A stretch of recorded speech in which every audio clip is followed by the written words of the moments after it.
Hello, it's Railnatter, episode 237, Bad Budget, Worse Election. It's a news ep, and it's going to be a struggle sesh. Oh boy, what a day. You'll be delighted to know that I bring with me a variety of drops, including this, which should be okay. Also, what else? Let's see, this. Also, yep, that one. Oh, geez. Okay, it's still going. Let's stop that. Yeah, these sorts of things, which I think may help us. Anyway, as we progress. So let's. Oh golly. Anyway, to everyone who's in here, catching this live for the first time, actually, hello to those of you who are catching this for the first time. So these sound effects pretty much sum up the news story every day. Yeah, it's a group day. It's a group day, and we're going to get through this together. As ever, at my name if you want to ask questions.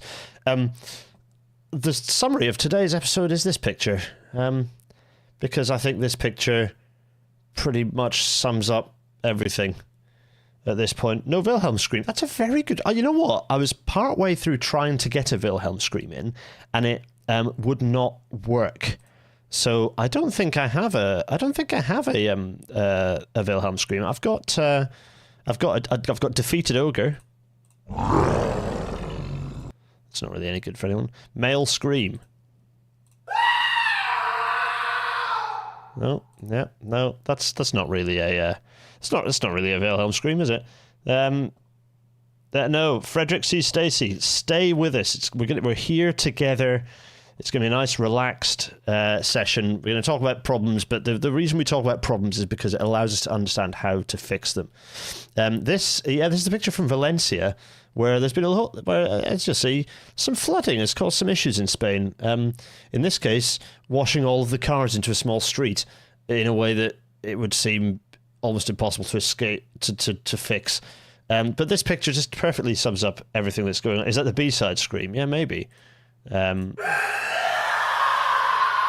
Oh dear, it's quite dramatic, isn't it? What about male scream 3? Oh golly, it's very dramatic, isn't it? Something that we can let's cheer ourselves up, shall we? There we go.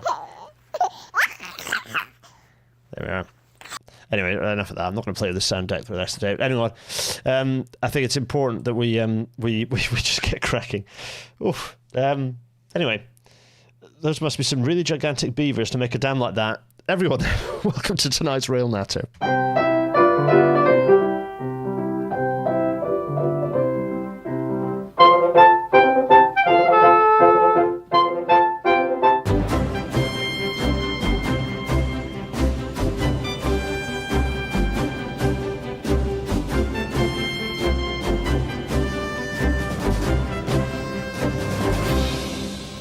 And as the Intercity 225 fades away, yes, it's a news ep, and we're going to start with the budget. So, UK budget last week. The reason I've used the Global Railway Review website is because shout out to Global Railway Review, but the coverage was a bit bizarre, to be honest, of the budget, because it painted it as positive, which was baffling to me because there was nothing positive in the budget for rail. It's the worst and most hostile budget for railways and for transport more broadly since the Blair years. It's worse even than last year, and everyone remembers what happened last year. That's right. We cancelled the rest of HS2, so yeah, pretty shocking. So the way we're going to do this is I'm going to kind of read through the two chunks of the budget. It's funny how much Rachel Reeves is reading, and she visibly sort of looked crestfallen when she reached the transport part of the budget. So let me read through this. So the first thing to read through is the fuel duty freeze, which again, that's right. There will be a freeze so the 5p cut is going to be retained, and the fuel duty is going to be frozen again, costing over £3 billion. So that's right. So 3 billion quid. Terrific. Meanwhile, and there's other bits of news. So this week's news was put together in a very high speed. So I haven't structured it at all, even though sometimes I kind of half structure it.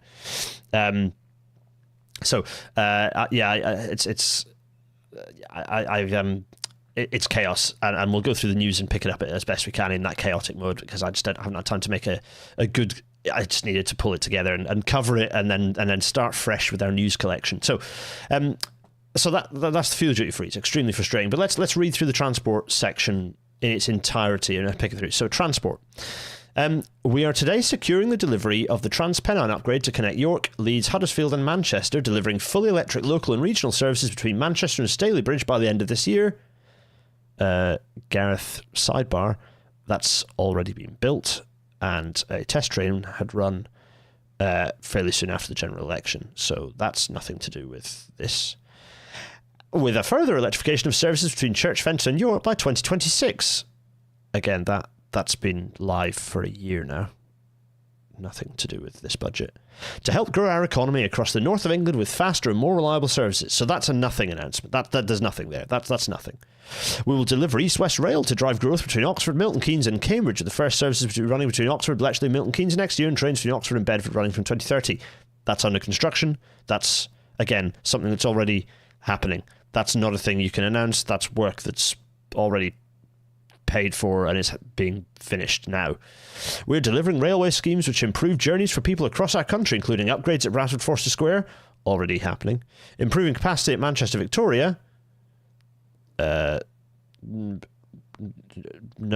I mean, that's already happening. And electrifying the Wigan to Bolton line. That's already been electrified.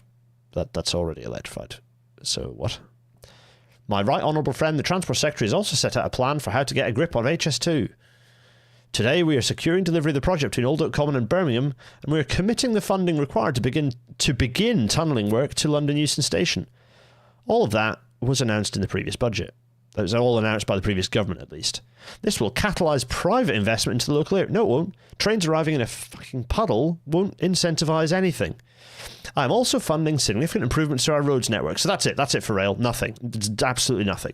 So in a national budget, you'll like the next line. For too long, potholes have been an all too visible reminder of our failure to invest as a nation. Oh, here we go.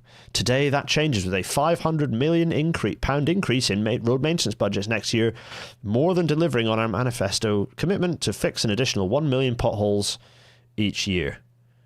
So that, bear in mind, that's 500 quid a pothole, which won't cover fixing a pothole. Nathan L. East West Rail have not announced that they'll be partly electrified. They just said they're consulting on it being an option. Nathan L. also believes that they saw Louise Haigh mouthing "not my plan" as Reeves read the HS2 bit. Interesting. Yeah. Potholes do need fixing, but the way you fix potholes is by having lighter vehicles, not... and the issue with EVs is that ain't happening. So that's painful. Potholes is the first announcement of any actual new money was about potholes in this budget for transport. Painful. We'll provide over 650 million of local transport funding to improve connections across our country in towns like Crewe and Grimsby and in our villages and rural areas from Cornwall to Cumbria. That's for road, by the way, not rail. We understand how important bus services are for our community, so we'll extend the cap for a further year, setting it at £3 until December 2025. So that means potentially increasing the amount that people are paying by like 400 or 500 quid a year for travel by raising that cap. Not good enough. Finally, we will deliver 1.3 billion of funding to improve connectivity in our city regions. Funding projects like the Brierley Hill Metro extension in the West Midlands, fine. The renewal of the Sheffield Supertram, okay, fine. And West Yorkshire Mass Transit, including in Bradford and Leeds. So again, that's like a very poxy. That is, those are rail announcements. They are unbelievably scant, and also give no announcement about just giving the devolved authorities money. So yeah, that's the budget. It's really bad, folks. I don't know if anyone's got any queries or questions. I'll pick those up maybe later. I'll bring my little face up since it's a news episode. Let's bring my little face up in the corner. So this is so contrary to Global Rail Review going, oh, isn't this great? It's dreadful. It's really, really bad, and it was absolutely I knew it was going to be bad, but it was even worse than I thought it would be. Just shocking, absolutely shocking. In other news, Trump. Yeah. So a near octogenarian has got back into power. This is bad. Harris winning would also have been bad, but this is worse because all the bad foreign policy will continue happening, but also things will be even worse than they would otherwise been in the US. So this isn't good. Harris winning would also not have been good, but this is worse. In fact, it's really bad. And, if we're focusing on a transport perspective, any of all the plans that Biden have been talking about of rail expansion, don't expect to see those progress at all. Bearing in mind how close Musk has been to all this, he wants to be in the cabinet in some way. So goodness knows what this means for transport alone, let alone everything else. Trans rights, absolutely forefront of my mind. Just everything. It's grim. It's absolutely dismal. There's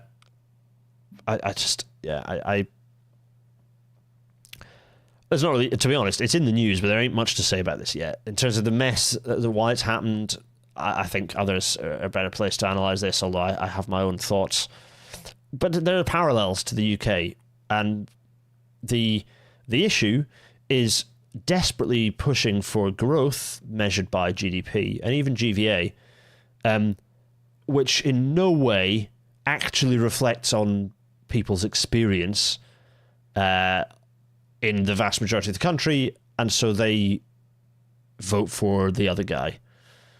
Now, in the UK, the budget is similar to this. These two stories are quite similar because the budget talked about increasing investment, but none of the actual investment is in stuff that people will notice. It's not in transport, so it's not in things that will meaningfully impact on and visibly benefit people. It's on, data centers and, crowding in funding in a way to random business stuff that no one will ever notice, making, rich people already rich more rich. So this is... These are connected. There's actually a section in the book that I won't pull out and read, but someone tweeted earlier today where I talk about liberal democracy and its delusion that it's self-sustaining, and the consequences that fascists get into power. So it's not good. Probably more on that on the recording of W2IP I'm doing tomorrow night. So painful. This is just it's not. Don't expect this to be good. And the other frustrating thing is the Democrats will learn no good lessons from this. There's already been some stuff about the fact that they didn't some pundits going that they didn't visibly support Israel enough, and that's why they lost, which is baffling. That's the level of quality of introspection to expect from the Democratic Party.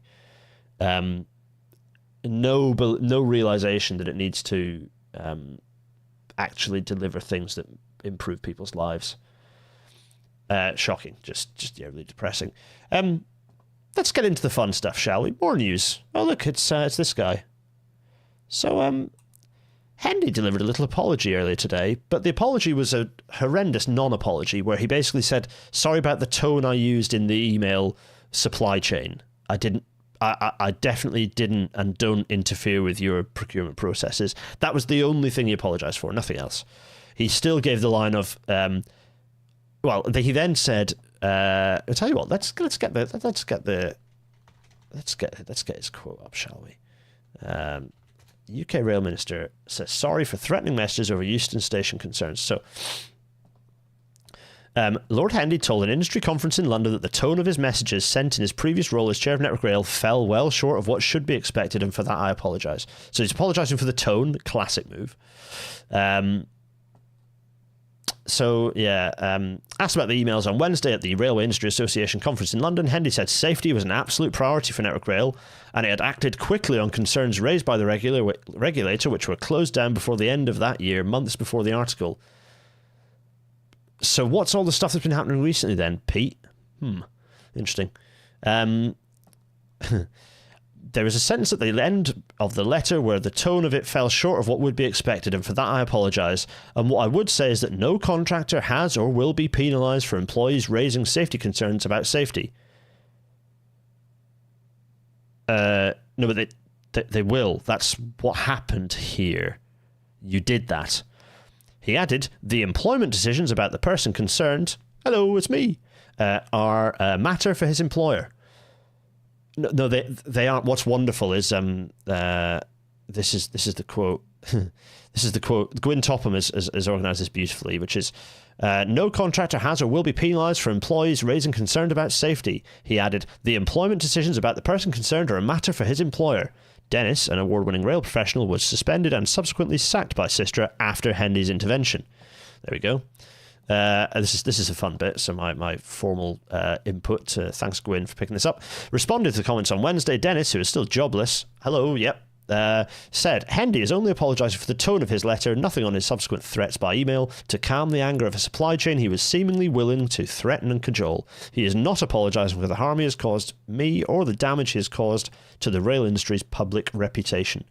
For the rail industry to be confident that its safety culture doesn't take second place to reputational culture, he needs to make an unequivocal apology for his letter and for having me removed from my job, or resign, one or the other. Anyway, there we go. So, yeah, last month, Network Rail announced immediate plans to tackle overcrowding problems at Euston Station. So it's basically like, it's very obvious that, yeah.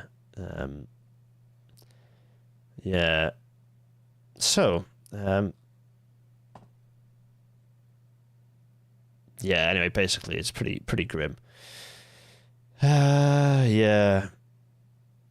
And also what's funny is he then says, there's not enough money to do the projects that the industry wants to do anyway. So, he is an enemy of the industry in line with all the other people at the top who are industry people who are at the top of the industry, unfortunately, are yes people for spending less on the industry. It's almost as if they don't care about it. It's almost as if they just want it to be as it is, frozen in plastic, just as a thing that just so they can say we have a rail network. They just want to say, they don't go think about the future. They go, no, we need to focus on delivering what we have now, as if like it doesn't. We just have to have a thing that we can say is a rail network. It doesn't have to do what a rail network needs to do. It just has to look like a rail network.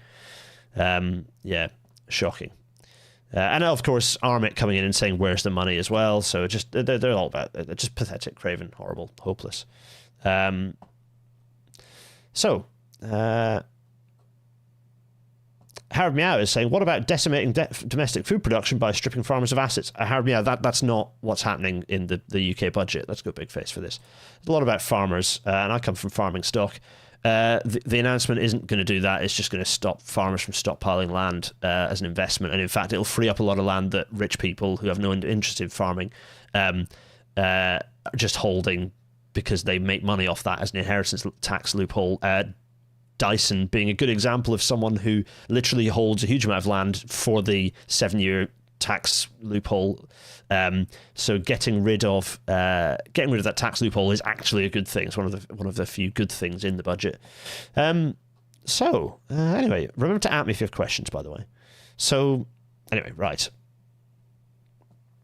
Lots of discussion about the election. The one thing I do like about Gwyn Topham is their last name. It just seems appropriate that they would share a name with a fictional railway leader. Yeah, Master Trams, Gwyn. He does have a good last name. Although not Topham. Sir Topham Hat. He's missing one of the double barrels. Anyway, let's go back to some news. Let's hammer through some news in no particular order whatsoever. Chris Howe is saying. No, let's put that there. That's no good. Chris Howe, a little bit. A shout out to Chris. Hello, Chris. Lovely to see you. Hope you're well. What's that there? Go away. So Chris defending £1 billion for South Wales Metro and further rail investment is good news because an additional 810 million quid has been announced for South Wales. For that extra cash, nearly the best part of £2 billion quid for South East Wales, while Wrexham to Bidston is still not happening at all, is not just incredibly unfair, it's extremely stupid. So do this and the rest, please. Wales making strange decisions. Oh, just realised another thing that is not in the news that we will. Sorry, let's go. RAIB Wales. Let's rib.gov.uk. Let's just pull this up. There's some, yeah, there we go. Let's and this and this and this. I'm doing sensible stuff. I'm gonna grab this and just put it in as, yep, there we go. Put it in as the next news, because it's important. Yes. So forgive me for the order of it, but it's not because of the lack of importance of this news item. I just wanted to make sure I've added it. So staying in Wales. So Talerddig, the head-on collision that's resulted in quite a few injuries and the fatality of a passenger, the death of a passenger. A passenger died in the crash. We don't exactly know the circumstances of their death, but there was a low speed but a severe collision between two trains. Trains don't have to go very fast for the momentum and the energies involved to be pretty high. And the RAIB, we're still waiting on all the information, but it's looking increasingly likely. Like, the odds are that this is a low adhesion event. I think one of the most the thing that stands out to me as being the most shocking thing that the RAIB have been willing to say publicly is that the automatic sanding equipment was not functioning on the train that slid into the other. Let's see how that unfolds as the RAIB looks into this in more detail, but that's pretty shocking. A BBC report of the opening of the inquest said that no cause had been identified for the death. Thanks, Gareth. Yeah, it's still, further out. So, so this is obviously, I realise we haven't talked about this crash properly yet, and to be honest, I don't really want to talk about it until we get the interim or possibly the final. My hope is that the final. This is not as complex a situation as Carmen was, so I hope that the report will be.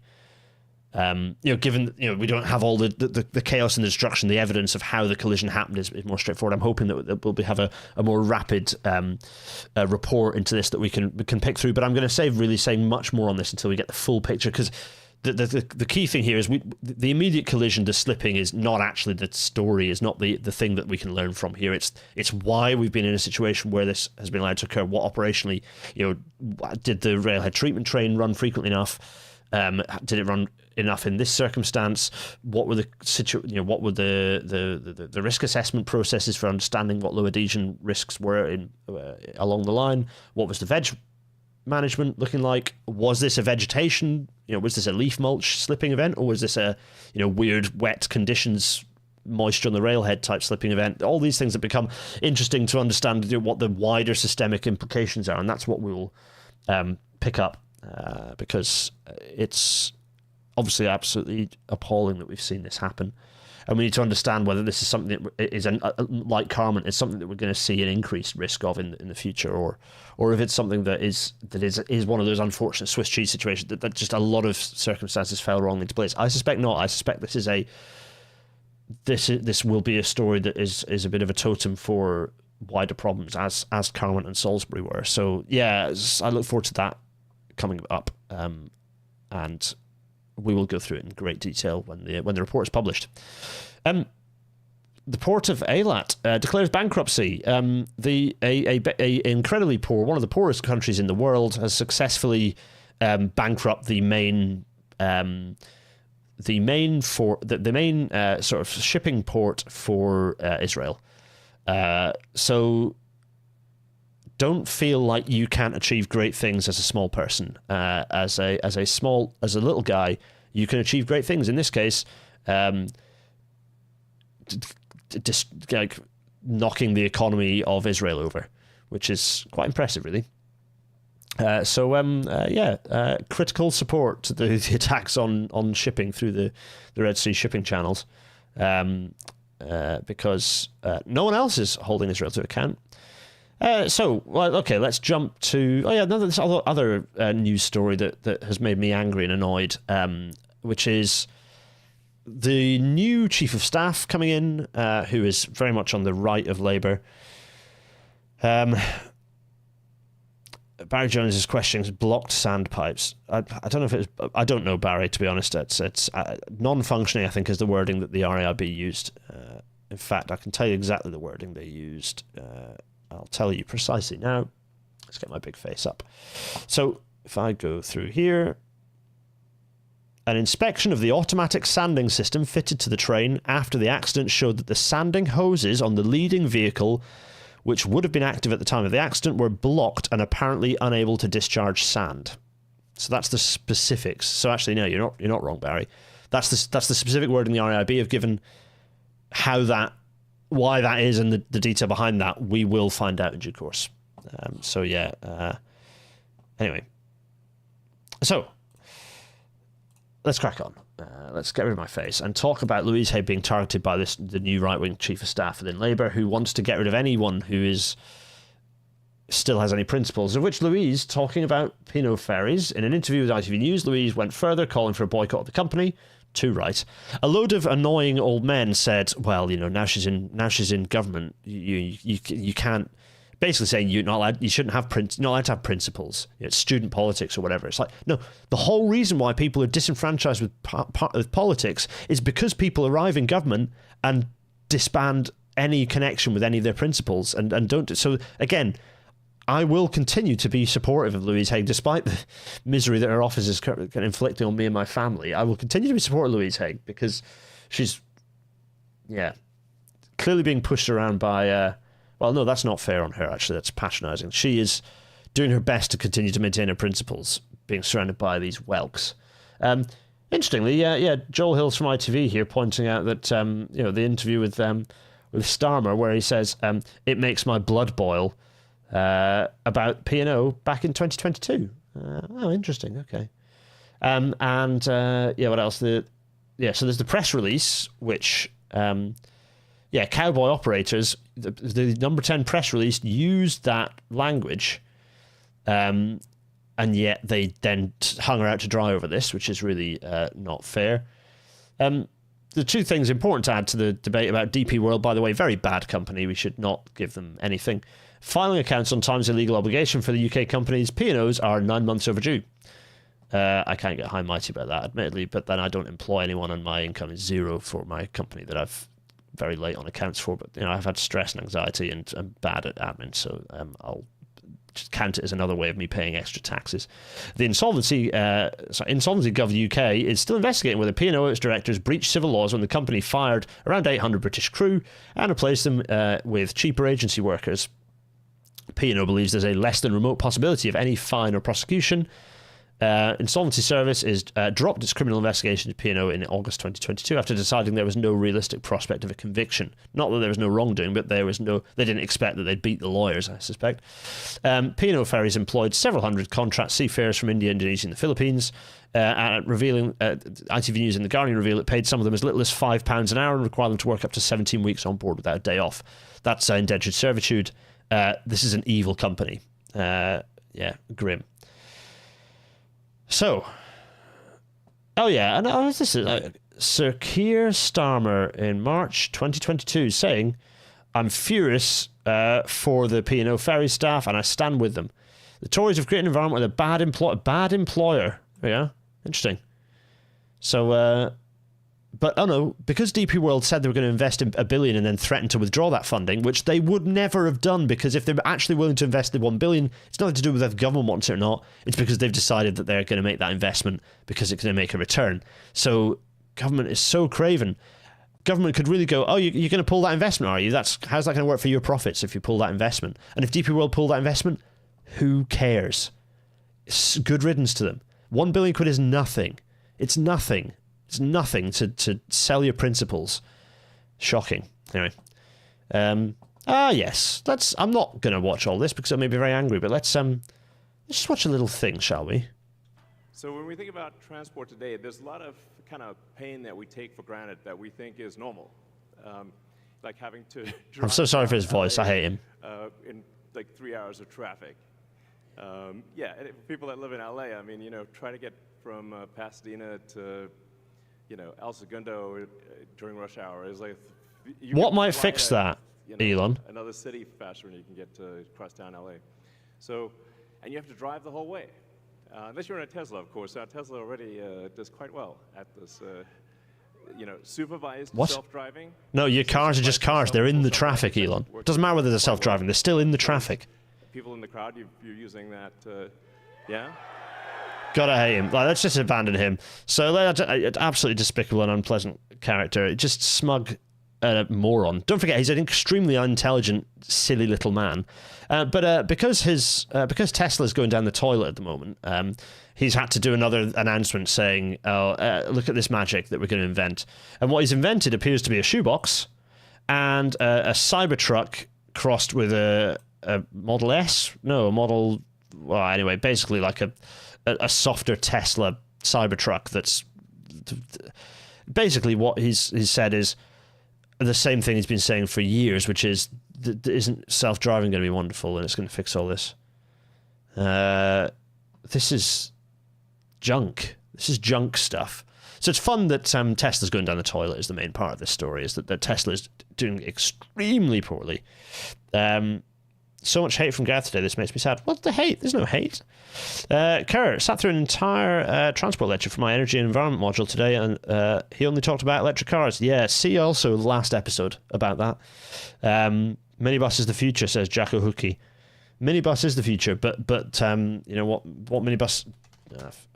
minibus, there we go. Let me tell you what minibus is the future. It is... this is the future. Just open a new tab. This is the future. This is the future. It's this. It's a minibus. This is a minibus, and it is the future. So, enough of that. Let's go to some other stuff that's a problem. Overground's understaffing is... Thanks, Lucas, yeah. So, let's see. Henry's asking a question. Let's go big face. There's a question coming through. Do at me so my name appears so that I can pick up questions. Elon is quite quiet when compared to your voice. Yeah, deliberately. I didn't want anyone to have to actually hear him. Henry asks, in light of questions raised about £70 billion of infrastructure investment in the budget, do you know if Crossrail standard, despite flourishes, etc., would be used for Crossrail 2 and an NPR Crossrail light service? Well, since neither of those projects exist at the moment, neither of them exist at all. There's no NPR, there's no Crossrail 2. It's kind of a moot point. But we won't learn the lesson of the fact that we built Crossrail and it's full, and actually arguably not gold-plated enough to achieve the capacity that it's carrying, because it's broken several times, so it's clearly not been well engineered enough. We won't learn those lessons. We will absolutely deliver the next thing even more cheaply. Christopher Fox says, Musk's minibus reminds me of a Madeira cake, which is more enjoyable and doesn't cost a fortune. Absolutely. Do pick up a nice Madeira cake. Lovely, moist Madeira cake. Lovely. Anyway, right, so let's get rid of my face again. Miniaturize my face. Overground staffing, talking of TfL services, overground staffing is placing passenger safety at risk. The RMT warns that 70% of London overground stations are understaffed. The union warns passenger accessibility is deteriorating, affecting older, disabled and digitally excluded individuals most. Not good enough. Part of a wider trend of transport problems at TfL. Bus safety is another key problem area at TfL as well, and the performance of Crossrail is not, it's not where it needs to be as well. So some problems on TfL that Khan needs to get a grip on, to be honest. We're jumping around back to a bit of a budget sort of subject.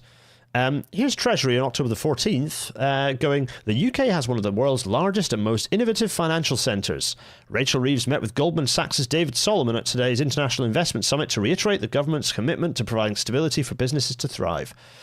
Joe Guinan here pointing out the ongoing financialisation of the British economy is part of the problem, diverting resources from production and consumption into speculation and driving up asset values and household debt in pursuit of capital gains. This government's policy accelerates that still further. Yep, absolutely agree with all that. GDP increases because you've basically the line go up if it's GDP. Line also go up if it's deprivation for low earners. These are related. GDP growth is not a good thing. We should not be aiming for GDP growth as a target at all. If we have a healthy economy and if we have a healthy society and people have what they need in life, then and GDP also happens to go up, then okay, great. But the likelihood is that actually GDP would drop dramatically if we improved equality, and that would be fine. That'd be good. GDP is a rubbish measure of our health of our economy. It's dismal. At AGTMADCAT says, I don't want line go up. I want human development index go up. Absolutely. Absolutely. Low staff equals very bad for accessibility. Absolutely, Alex Evans, yeah. So, relatedly, on the same day, actually, very odd for the government to announce an airport expansion against the recommendation of the Climate Change Committee on a day their industrial strategy claims to have green growth at its heart and boasts about UK decarbonisation. Yes, this has been a theme around the last month since the general election, is announcing airport expansion at London City and elsewhere, against all the advice of the CCC, at the point where we should be gently and indeed quickly winding down airports and closing airports across the country. The opposite is happening. Ouch.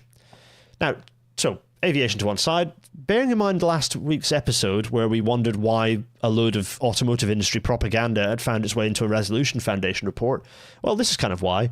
Because here's Agatha Demarais picking up that European car makers are facing huge trouble. Nearly a third of major car plants from Europe's 5 largest automakers were underutilised last year. Stakes are high for EU economies. Automotive sector accounts for 7% of EU GDP and more than 30 million jobs. Yeah, and an industry that should not continue to thrive.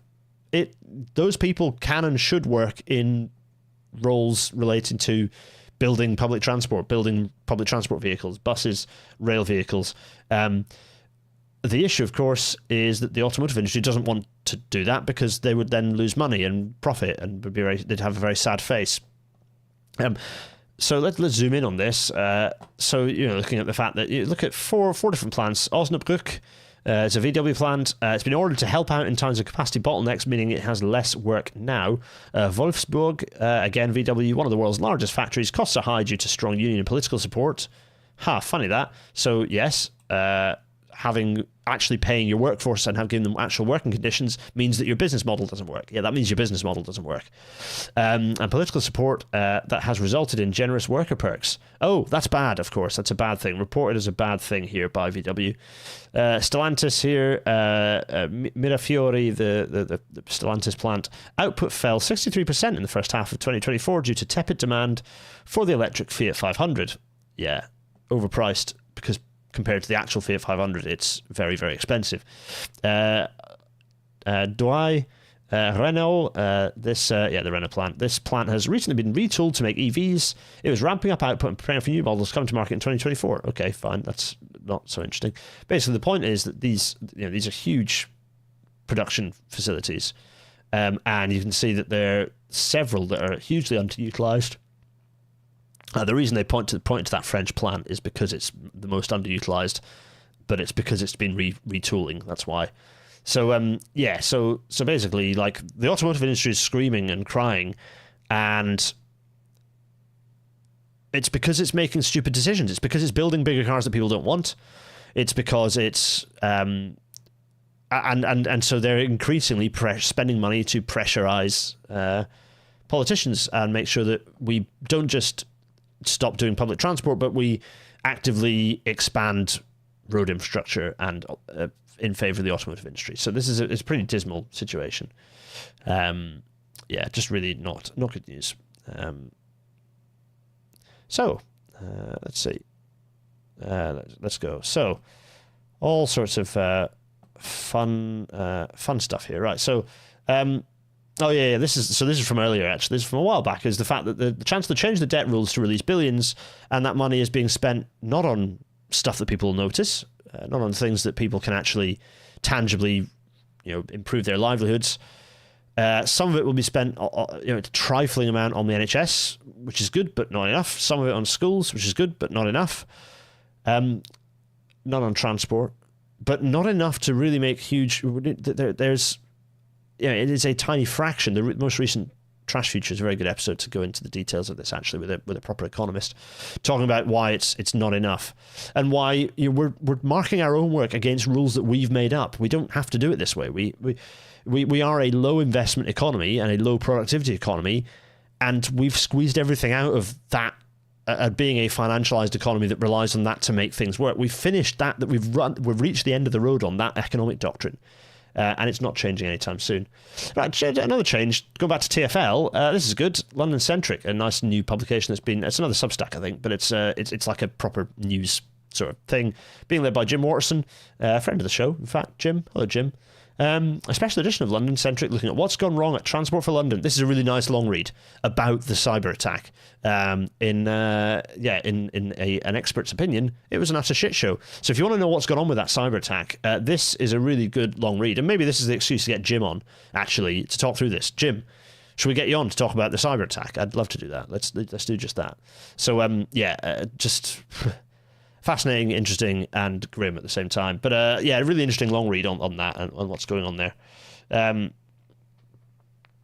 Talking of the Elizabeth line, talking of Crossrail. So Elizabeth line has Phineas Harper. They've written a really interesting piece talking about why that they can see why the Elizabeth line won, but but it ought not to have won because of its accessibility challenges. In particular.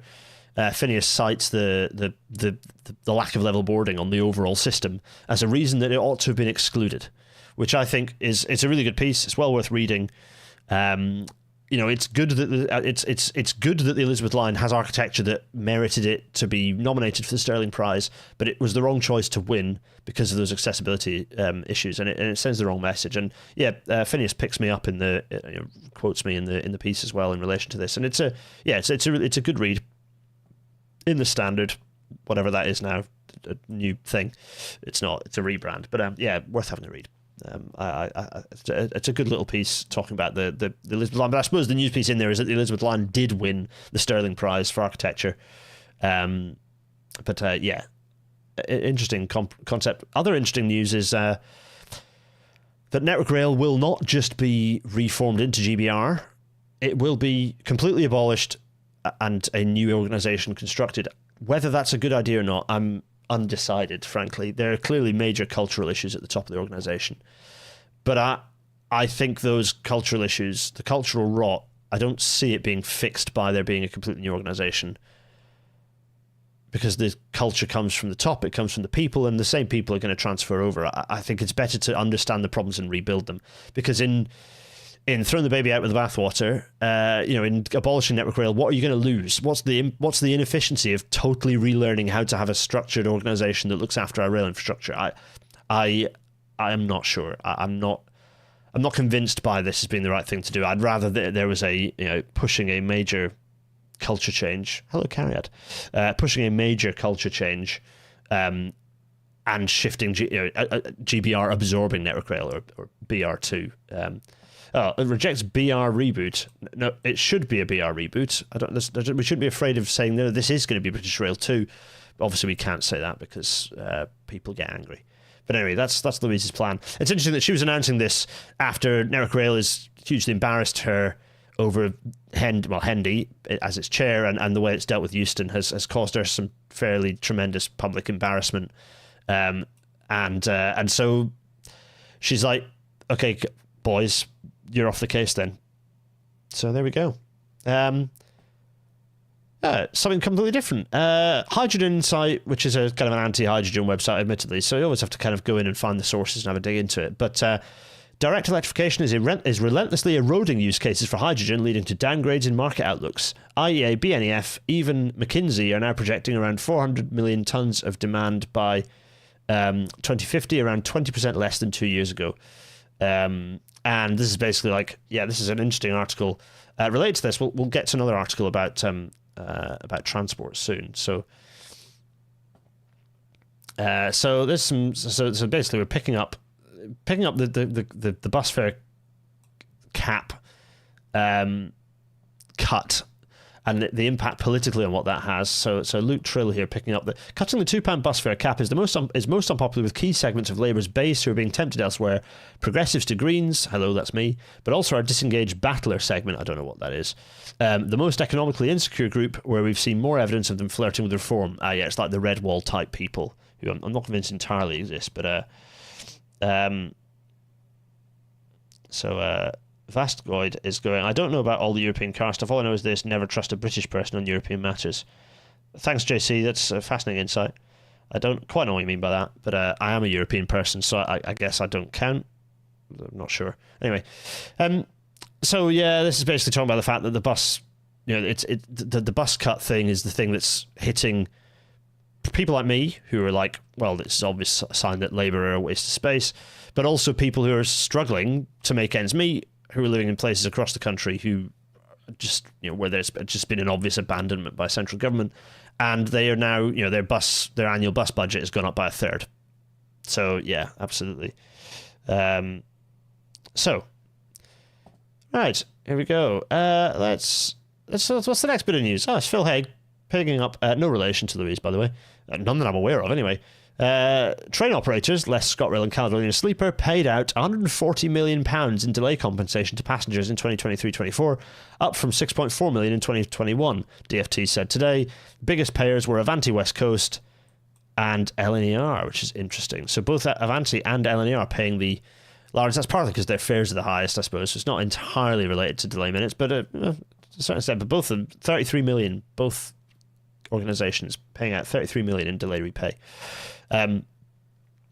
Ouch. That's a lot of money. Ooh. But 2020 and 2021 is hardly a useful benchmark. Agreed. Yeah.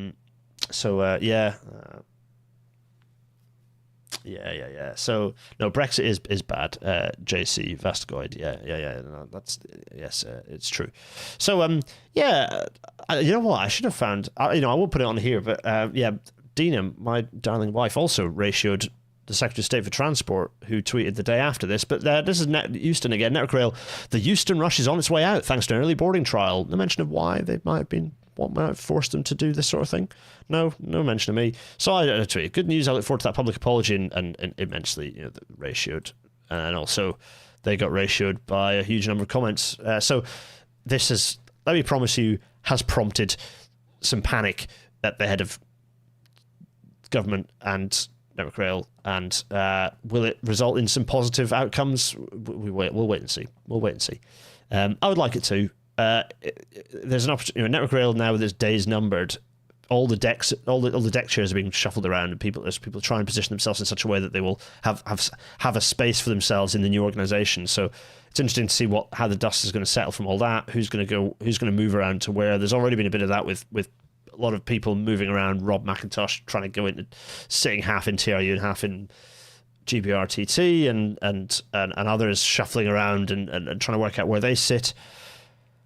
Yeah, Network Rail, not really sure what it's supposed to... The frustrating thing about that announcement, of course, is that it means another limbo for Network Rail, because now Network Rail are like, well, what's going on with us then? What is the situation? Yeah. Network Rail, I mean, they are making good changes at Euston, or short-term changes that I suggested they ought to do, or in this case, this isn't what I suggested they ought to do, because it was so obvious that this was an unsafe situation. I didn't even mention it in the original story. This is one that the public has been asking for them to do for ages, and they've just gone, oh, well, you find you can't do that. No. And then now they suddenly can. Radical stuff. Right, this is absolutely horrific. So for a painful and sudden shift in tone, the Architect's newspaper and also News Civil Engineer have picked up on the fact that the Kingdom of Saudi Arabia, KSA, has killed 21,000 labourers and lost, 100,000 others on Vision 2030 projects. These are the big, petrodollar vanity scheme stuff to try and convert the Saudi economy into one that sells oil into one that, But NEOM is one of the major constituents of that. Just an enormously stupid and evil project, including the line. All of it's evil and stupid. TF cover it a lot, but it's just enormous kind of... It's just the worst of engineering. This is the sort of stuff that engineers who work on this are culpable, are kind of complicit, or kind of... What's the word? They are carrying out evil. If you're working on these projects, you are carrying out evil. You should not be involved in those projects. You should immediately say no. And you know what? New Civil Engineer in the UK have picked this up. Tom Pashby has picked this up. Civil engineering firms working in Saudi Arabia silent despite 21,000 confirmed worker fatalities, and 100,000 others disappearing. So deaths from... these are deaths related to... These are deaths of Nepali workers, deaths of Bangladeshi workers, Indian workers, These are the imported indentured servants that come in and have their passports confiscated and then are forced to work on these projects for not particularly great pay. Do their families know what's happened to them? Bear in mind, there's 100,000 others missing. So we're talking about 121,000 people who have either been confirmed as dead or are missing on these projects. This is incomprehensibly evil. For anyone who's working on these projects, stop now. Ask to be transferred to a different project. Cite this stuff and say, I will not work. I will not earn money with blood on my hands, and neither should you. And if every engineer in the UK working on this crap stopped, then we would not be working on this stuff anymore. Part of the problem is that because there's no work for lots of civil engineers in the UK, we're in a situation where all the consultancies go absolutely bonkers and do bonkers stuff like this. If we had an actual viable construction industry in the UK, there'd be less chance of us doing stuff like this, and in turn, this stuff wouldn't be able to continue. And anyone who thinks they can change this from the inside, Steve, I'm talking to you here. Anyone who thinks that being involved in these projects allows us to change it from the inside, before or after 121,000 people are killed or go missing. So going back to the fuel duty freeze, while hiking bus fares by 50%, let's have a think about the consequence of that and look at what this means for the costs of bus and rail versus the cost of motoring since 1987. Okay, so motoring drops. It's not dropping, but the rate is, the costs since 1987 have increased by 120%, whereas they've increased by nearly double for bus. It's shocking. Nathan L., I don't understand why professional institutions like the IC don't take a stronger stance against this. Aren't they supposed to uphold the integrity of the profession? No, the IC certainly isn't capable of that anymore. It's too beholden to power and authority.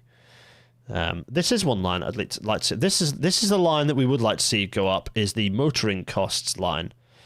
This line should go up, and it shouldn't go up across the board. It should go up. This is one advantage of road pricing, is that you can increase costs for specific types of vehicles more easily. You can increase costs for routes, certain corridors, certain areas based on where there is good public transport and people should be driving, and where there isn't, and therefore you don't want to penalise people who have no options. That's one advantage of road pricing, is you can be quite dynamic like that. Let's go to Scotland, where bad things are happening. Well, a mixture. So ASLEF and RMT both picking up some interesting little stories here. First story is that ScotRail is restoring the timetable back to a decent level, but it's still over 200 trains a day down compared to pre-COVID levels.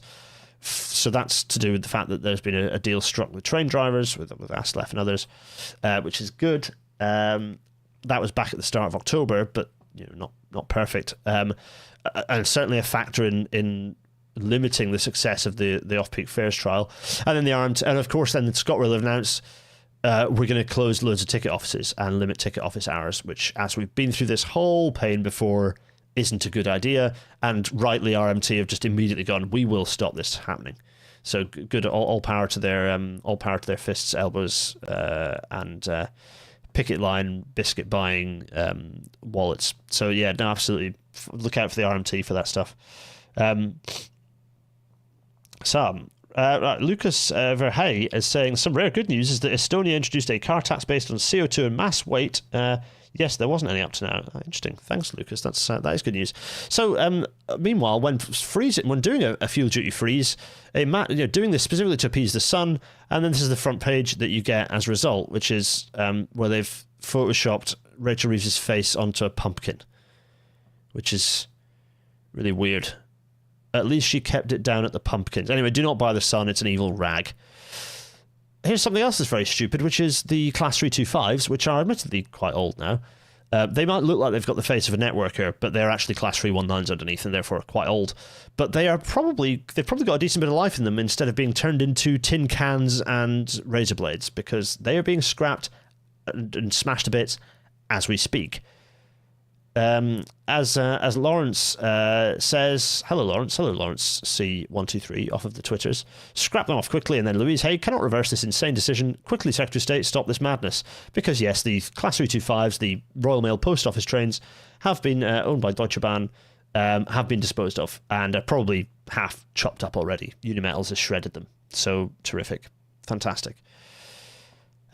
Also, for people who are wanting to get very excited about GB Energy, they get just over 100 million over 2 years in the budget, despite the £8 billion manifesto pledge. Let me just tell you how much 100 million will buy you in energy projects. Nothing. Absolutely nothing. So that is a giant... It's a giant sad horn. There we go. I got my soundboard out again. So yeah, the bus fare cap got scrapped. Well, it didn't get scrapped. It went up to £3. So increasing, so it's about increasing people's costs by 50%. Really, really shocking. Not good. Aren't we currently making more parcel trains out of old Greater Anglia stock? We are, yes. So we're kind of scrapping some ready-built ones and building some new ones at cost. Bizarre. So not only did TfL suffer an enormous cyber attack a couple of months ago, but so too did all the Network Rail stations for which Wi-Fi, when people tried to log into the station Wi-Fi, they received some Islamophobic and kind of right-wing, white nationalist, fascist messages under the headline "We love you, Europe." Yeah, get lost. So this is a nasty little, followed by Islamophobic messages and details of several terrorist attacks which have taken place in the UK, including the 2017 Manchester bombing. This is horrific. And the Wi-Fi was just taken straight down, or once it was actually realised, it was taken down. But this is yet another cyber attack. Good grief. 100 million pays for the paperwork, said Richard Fraser. Yeah, absolutely. There was a Varamis 321 where Howard Meow bumped into Hendy. Yeah, it's easy to trip over. So, this is. So anyway, there's cyber attacks happening more and more. There's probably more to say on this. At some point, maybe we need to talk about Night Sleeper. Anyway, some good news. Andy Burnham. Today we're confirming that we will introduce a London-style capped payment system across the B network on Sunday, the 23rd of March. So in 2025, you'll be able to tap in and out on unlimited buses and trams in any day for £7.80 off peak. This is good news. This is a good system that is shown to drive modal shift. It's good. It's good to have a unified capped contactless system. This is really good news. Now, some other good news is that the 08 Electric successfully completed trials with Mendip Rail in Watley Quarry in Somerset, pushing 1,000 tons of train up and down the hill through curves, crossovers, harsh gradients, generally just proving itself. There's some lovely pictures, including this one of this thing with it. Which they chopped the nose off it. The front fell off. They've replaced it with a bunch of batteries. This is where battery trains have good application. Actually, it's a good. This feels like a good, sensible application where you particularly have industrial processes and things where overhead electrification just isn't compatible with this. Then having a battery shunter feels like a pretty good idea. I do like this. So this feels like good news, and I do want to go down and see it in action. Actually, when I just don't have the means and the time at the moment I'm doing a lot of job chasing. I don't have the time and the means to run around the country a lot, but I have a list of things that I would like to go and explore in 2025, and going and seeing this thing and riding on it is certainly one of them. I'm sure Jeff will beat me to it, but anyway, if he hasn't already. But anyway, yeah. So go and see what's going on. What else is going on? Talking about hydrogen fleets. Well, SNCF have had to take their entire hydrogen hybrid fleet out of service because of repeated in-service failures. Alstom saying we are pioneers. It's going to take time on French TV, but bad news for hydrogen. I don't know whether these are running again. This was 8th of October, so a month ago now. I suspect they're probably running again, but maybe they're not. Anyone in the chat at me if this is the case. Michael Seitz saying it's also worth mentioning that Andy Burnham is keeping the £2 bus cap in Greater Manchester. Good. Gregory Brett, how quickly could a UK-wide contactless ticketing system be rolled out similar to the OV card in the Netherlands? Well, the North, interestingly, was doing that, and then central government shit-canned the project. So it could be done in a year or two. You could probably do it in about 8 months if you really got on with it. But the trouble is, central government don't want it. So it didn't happen because it would have involved fare reform, and treasuries say no to that. So anyway, Lord Orc back again. Very good to follow, to keep up with, particularly rail accessibility questions. There is a new Transport Scotland Accessible Transport Delivery Plan, which includes level boarding.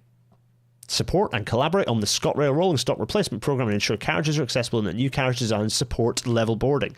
Quoted by name. This is what the campaign was all about. It has happened. This is something that is a serious win. We have failures, and I will talk about them, in the form of the new LNER trains, that they are not level boarding is... and more angering is not so much the fact that they're not level boarding, but it's the excuse that the LNER themselves have been using to say that level boarding is not possible, which is nonsense. So I will pick up on that again. But the campaign for level boarding wanted this to happen, which is where level boarding becomes the specification for rail vehicle provision, and this is happening. So I'm very, very pleased. A win from a lot of people working very hard, not least Jellyhead here, and others, Doug and lots of other people who've been involved in the campaign, pushing for this and succeeding, which I'm very pleased about. Zach Polanski here, picking up an interesting little point here, which is sequence of events. Labour take a 4 million donation from Quadrature, which is a hedge fund in the Cayman Islands with links to the oil and gas industry, and having dropped their £28 billion green pledge and home insulation programme, they instead invest in greenwashing for oil and gas, which is the carbon capture project, which is, carbon capture is, certainly these projects as they've announced them, is not like industrial carbon capture. It is just oil and gas greenwashing. So, yeah, thanks, Zach. Zach, always good on keeping an eye on this stuff. Grim, again, listen to TF. There's a lot of good stuff. I don't want to get into the real weeds of this. TF is a very good podcast to listen to for this sort of thing. And meanwhile, with all those lovely investment plans, ministers are being asked to draw up billions of pounds in infrastructure cuts over the next 18 months. And we've seen this from the budget, that there is still going to be cuts to infrastructure budgets. Rail projects across the country have been paused. Like, projects paused. Restoring your railway, gone. Haxby Station, out the window. Not a good situation. So, rail project, York Third Line right now, north of York, project paused. Piles half driven into the ground. Electrification kits sat rusting in the sesh. Grim. Seeing projects getting mothballed midway through construction. What an expensive... That then all needs to be resurveyed, redesigned, which will cost, millions, and then built for further millions with all the extra costs that involves. Painful. So here we are at Siemens in Goole, which is a good factory. I'm very pleased that Siemens are there. I wish they had more to do, frankly.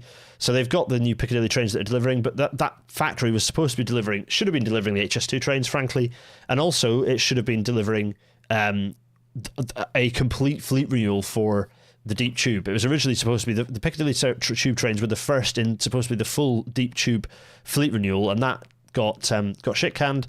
It should be unshit canned to allow this factory to not just be a temporary pop up. They have got nothing else on the books right now, and they ought to. I'm hoping Siemens win a few contracts. They have a level boarding solution, so they might be in with a chance of winning the ScotRail contracts or some of the others that are kicking around. But yeah, no, all power to Siemens. I hope that they get some contracts, because it's a good thing to have trains being built in Goole. It's a good thing to have anything happening in Goole. Oh, look, another country introducing a monthly rail pass. That's right, €20 monthly rail pass for all train services. Brilliant, really good. These are excellent, and they are all shown to be very successful, so I'm all up for it. Harry Meow is going 90s tube stock aren't life expired. No, by the time you get to replacing all the other stuff, first, it will be. Ryan Hogg, I've heard rumours that the Northumberland line still doesn't have tickets available yet, due to open in December. What would you make of that? I can imagine that it's been paused again.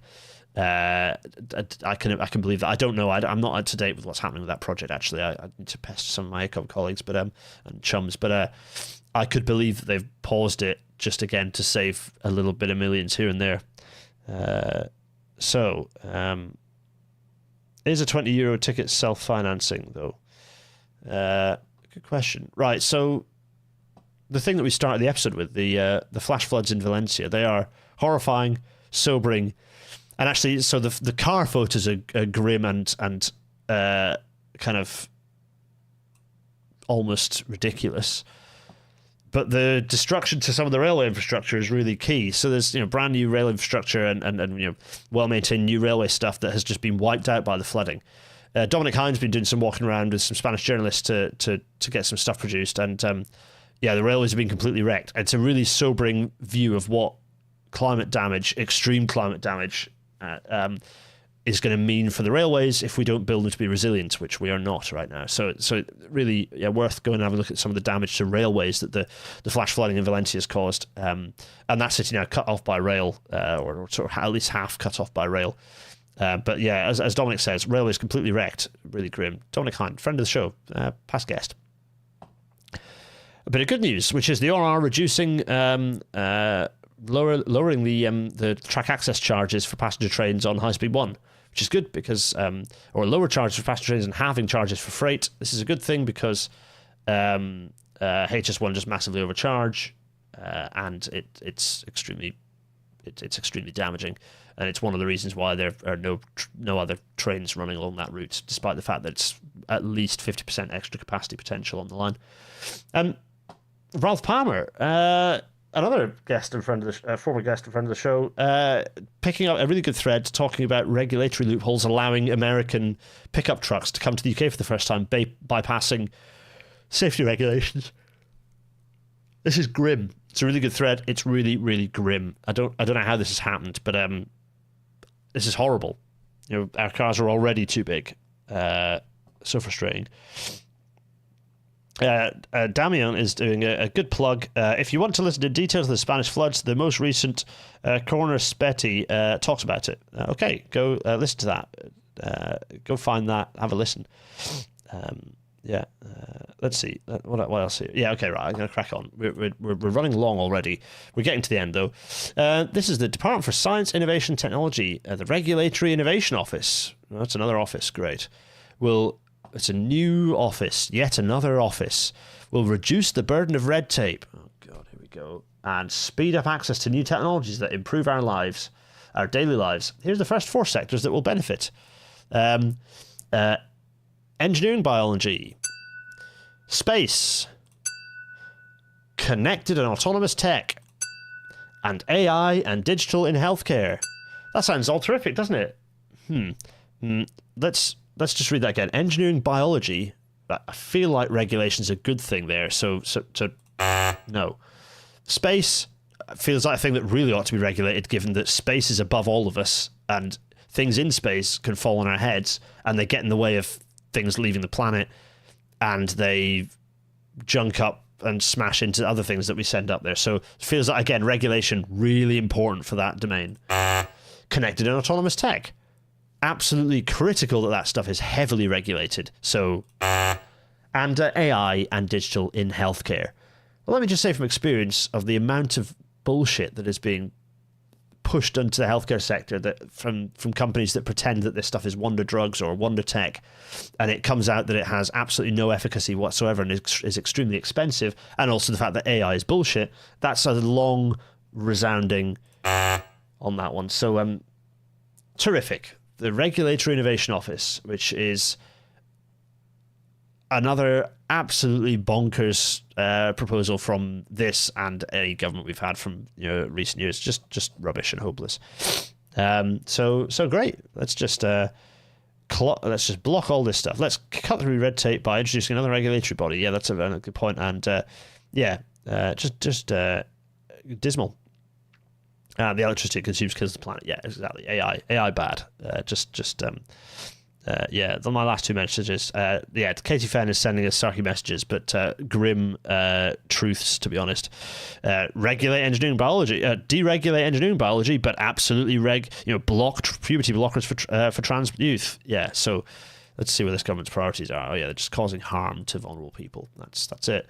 So on the subject of the budget, announcing the old common stuff, by the way, which again, sending trains into a giant puddle doesn't feel like a completing HS2. It's interesting that Louise is here saying would have been ridiculous to end the line between Birmingham and Old Oak Common, but HS2 will not run all the way to Euston. So it's interesting that it will still terminate in West London. We're just doing passive provision. We're just doing tunnels. There's no station. So Louise has been so if Louise was mouthing stuff during the budget, it's presumably because Rachel Reeves has gone, no, I'm not going to build Euston Station, which I would agree would piss off Louise. Remember, I briefed Louise. She knows this. She understands this stuff. She gets HS2. She gets the reason for HS2 in detail. The wider picture stuff. She's from Sheffield. She understands what system capacity, the consequences of not having any, looks like.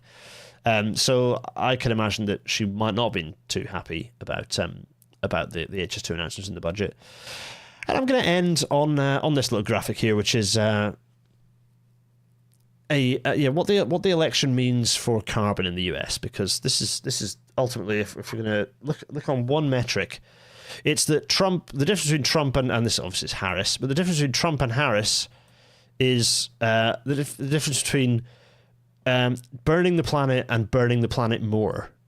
So in a way, don't despair too much, because Harris would have been equally as awful as Trump on this front. So, or at least relatively equally awful as Trump on this front. So, we need different. The US needs different. It does not need either the Democrats or the Republicans. But unfortunately, there's no chance that that's ever going to change, because there's no chance the Electoral College is going to get burned. There's no chance that there will ever be a viable alternative electoral choice. Grim. It's grim. Just imagine that, and that's democracy, apparently. Fantastic. What a healthy situation. Local organising and local politics is clearly the way to solve things in the US, although that is obviously still held down by various challenges. And in the UK, we just don't do local politics that's meaningful to avoid successful things happening. We want to be aiming for a 2050 net zero, and at the moment, that ain't happening. So yeah, terrific. So there we go. There's the break up the US before a viable third party. Yeah, I think the US won't exist before there's actually a viable third party. Literally, the best case is that the next presidential election is a three-way split. Yeah, painful. So, seeing I went last time, the Electoral College might well have been burnt if Trump lost. Oh, yeah, quite care. Oh, anyway, I know it's all grim. So, so in a way, I'm trying to paint an optimistic picture. Is that actually this is? Don't be too disheartened by the election result. Although it's horrible for a lot of people in the US and elsewhere right now. Ukraine, rightly, is something worth paying some attention to. But it was still going to be bad, and so actually all the levers that we're pulling to try and make change are the levers that we still need to pull and still need to apply the same pressure as if Harris had won, as with Trump winning. So, yeah. Is that cheery? I don't know if it's cheery. There's not much cheery to say, really, is there? But no, we're folks. It's we'll get through it, because part of the reason that the world is fighting back and authoritarianism is climbing is because people are getting upset that their power structures are failing to protect them, are failing to give them the power, further power, and give them things are crumbling. The new is struggling to be born. Let's put it that way. Anyway, and we're here. As a little community here together. We're going to continue chatting to each other and working our way through this together, working out our way forwards, no matter where we are internationally. So there is some hope, and we're building that hope here. Let's say some happy things. First of all, the usual audio, the usual outro stuff. So, audio only people, thanks so much for listening. I've used some pause removal software and tidied up the edit a little bit more than I ever have before for the previous couple of episodes. And I listened to the last episode right the way through, and there were a couple of sentences where I went very quiet and it clipped them off. So I will reduce the threshold a bit. Sorry about that. But it's not so bad. It seemed to work all right, actually. The pause removal to just tighten it up a bit and make it a bit more listenable. So please send me feedback on that if you listen. If you are listening to this now, please do send me feedback on that. The usual plugs, GarethDennis.co.uk/merch. Say it sacked mug, very popular as ever. PayPal.me/GarethDennis. Thank you so much to those of you who've dumped a bit of change in there that's really, really very, very kind and helpful. And it does things like pay for a shop, because that's kind of where we're at right now. GarethDennis.co.uk/Discord for the chat to continue forever onwards and onwards. Frederick C. Stacey is glad that they stayed. I'm glad that you stayed too, Frederick. It's a good name as well. My grandfather's called Frederick. Patreon.com/GarethDennis to support this and indeed all the other stuff that I'm up to continue happening. I'm up to a number on Patreon that alongside being a co-host on W2IP it doesn't mean that I'm not still cutting into my savings, because childcare is extremely expensive, but it is slowing down the pain substantially. So a really genuine, heartfelt thank you so much to all of you for supporting me in there. Be assured that when I get the job, I will tell you all, so that, because I am not assuming. It would be great if my Patreon climbed up to W2IP or TF levels, and it could be my income. But you know what? I don't want to put that pressure on you as a community. I will let you know when I'm employed, so that if you want to dip back out, you can. But in the meantime, it's so kind of you and incredibly helpful, and just really helping me right now in what is a very, very difficult time to keep my family afloat, actually. So thank you so much for that. It just means a tremendous amount that you're doing that. I half unfinished a sentence last week where I talked about like new car and returfing the garden. Those are things that I can't do because the savings that I've had over the years are being eaten by me not having a job. That's the sentence that I didn't finish last week that I meant to. Patreon is because we killed the welfare state. Yeah, thanks, Jack. It is. Yeah, it's an incredibly heartfelt thanks to you, and indeed I'll reiterate, and I will finish the list tonight, and if there's still there might still be a few gaps, so do send your requests if you want to come to the book launch. Talking of which, book, the book launch will be next week. It will be it's 6 days, so it's on Tuesday night, and the book is doing unbelievably well. It's currently a bestseller on Hive, as in not just of like fiction, not just of railways, but of all of the books on Hive. It is a bestseller. This is epic. This is incredible. And yes, the fact that I mean this. Let me just assure you, this will not provide me any money, really. It will, but that's not the point. It's about the opportunities this provides. It's about also the fact that this book says a lot of things I want to say, and a lot of people are going to read those things, and that's cool. And it's, again, you've supported me to do this. Lots of rail-natter thoughts and ideas have gone into this book. Lots of other thoughts and ideas that we've collectively come up with, thought about, information that we've shared on the Discord server. Lots of stuff is in this book, including some of the Easter eggs that the Patreon people pointed in here. But yes, the book launch is on Tuesday next week. And to the Patreon people who have sent me your "Can I Come Please" requests, yes, I will give you the list. I'll send you you absolutely can. Here are the details. I'll do it I'll probably create a role or maybe I'll work out a way to do that involves kind of letting you all know who you are as best as I can. Some people have done it on Patreon itself, not on the Discord server, so there'll be a bit of a mixture. But yeah, I'll send you your invites so that you know where you're actually coming. No, Perth is third from the bottom on the left edge. Perth Station. No, it isn't. I would love to have been up at Perth. Which platform gives me the biggest kickback on the book, though? All of the question mark, none of them particularly step out. I mean, I don't get much from a book. So of the profit the publisher makes, which is like, the income the publisher makes off the book, which is like half, I then get like 13% of that or something. So it's not much per book.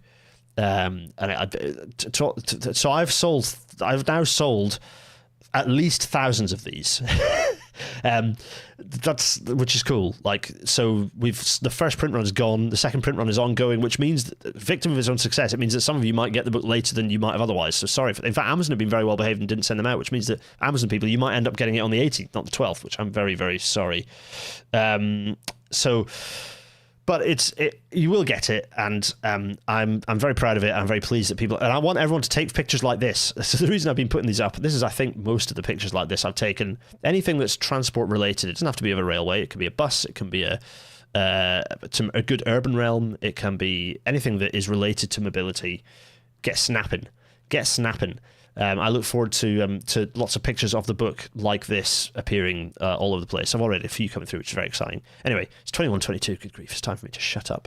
The last thing I would say is, do go and listen to W2IP because I'm on it all the time now. I am a temporary co-host, which is unbelievably, unbearably cool.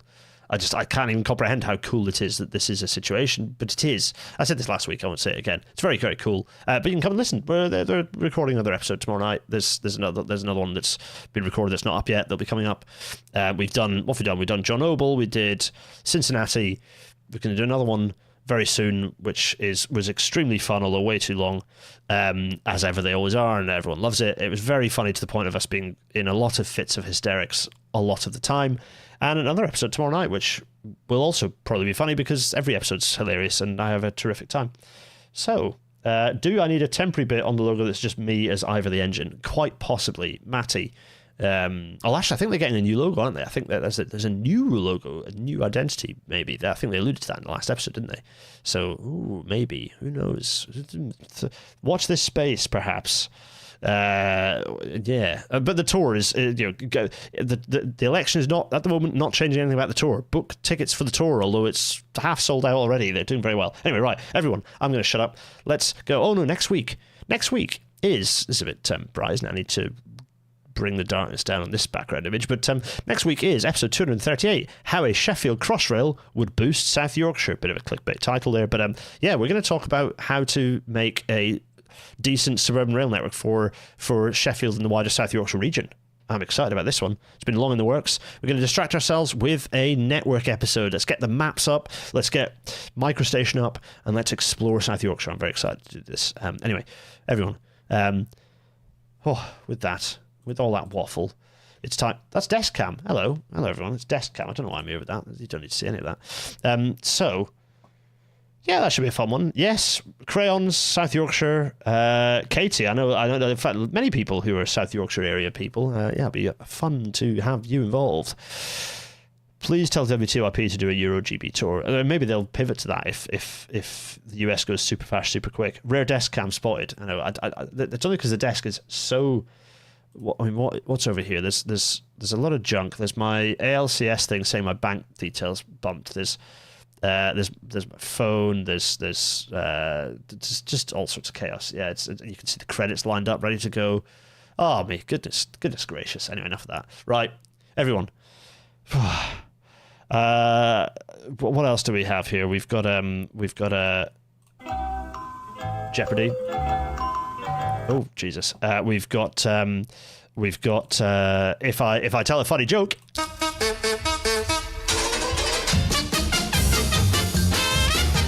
No, I'm not going to play that to the end. But actually, is that the?